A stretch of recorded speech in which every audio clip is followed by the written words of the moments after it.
हम धार्मिक हैं इससे जीवन थोड़ी न बनेगा। क्या हमारे ऋषि महर्षि जो हमारे आदि पुरुष हुए, क्या वो मूर्ख थे जिन्होंने तपस्या किया? हमारे जितने ऋषि मुनि रहे लगभग गृहस्थ रहे, गृहस्थी में रहे, उनकी पत्नी थी, उनका गृहस्थ जीवन कैसा था आप विचार करें। कैसा गृहस्थ जीवन था कि उनके घर में प्रभु उनके कोख से जन्म लेने के लिए लालायित रहे, उनके आंगन में खेलने के लिए, उस कुटिया में आनंद करने के लिए स्वयं परमात्मा लालायित रहते थे। जीवन तो ऐसा होना चाहिए ना कि जहां प्रभु भी आने के लिए उत्सुक हो, लालायित हो। थोड़ा सा जीवन का सुधार कर लो, थोड़ा सा जीवन का सुधार कर लो तो संसार के लोग आपसे मिलने के लिए, आपके घर आने के लिए लालायित रहेंगे। लेकिन हम लोगों का जीवन इतना आलसी हो गया है, हम कुछ करना नहीं चाहते हैं। अब 4 बजे के जगे छे,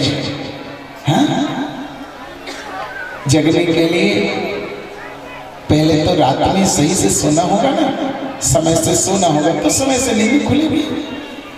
आप 2 बजे रात तक जगते रहेंगे तो 4 बजे का वो सुबह लाल मालिए हुए जो भगवान सूर्य नारायण जो वह अरुणोदय भगवान का, उसका दर्शन कब होगा, कैसे होगा? सबसे ज्यादा चिंता का विषय है जो हमारी नई पीढ़ी है। ये नई पीढ़ी कुछ भी समझने के लिए तैयार नहीं है। शिक्षा पद्धति भी केवल व्यापारिक हो गया।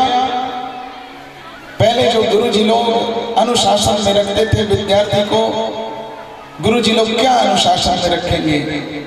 उनको भी लगता है हमको तो ड्यूटी करना, हम अपनी नौकरी करें निकल जाएं।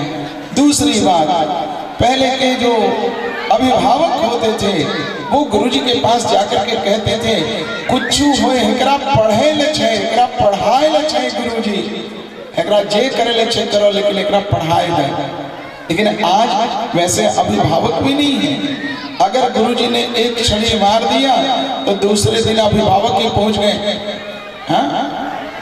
एकरा चिन्हे जो केकरो बेटा छे, हमरो बेटा छे। हो गई पढ़ाई बच्चे की।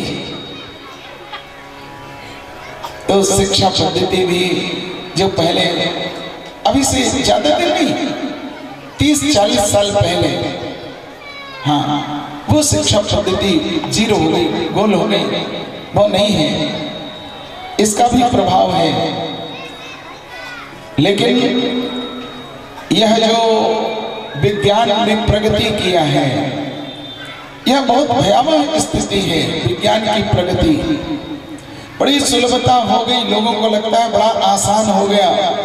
लेकिन यही विज्ञान रूपी राक्षसी मानव जीवन को निगलते जा रही है, ये निगल रही है। अब किसी को अपनों से मिलने की फुर्सत नहीं, क्योंकि रोज फोन से बात हो जाता है ना।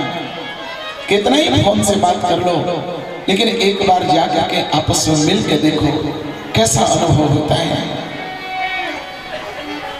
सब कुछ बिगड़ रहा है, विज्ञान प्रगति कर रहा है। हमको लगता है कि हमारा देश संपन्न हो रहा है, लेकिन नहीं। ये जो नई पीढ़ी है ना, ये नहीं समझ पा रही है। करंट आवश्यक है, इस करंट से ही हम लाइट जलाते हैं, पंखा चलाते हैं, हम क्या क्या सारा अनेक संसाधनों में हमें करंट की आवश्यकता है, ऊर्जा की आवश्यकता है।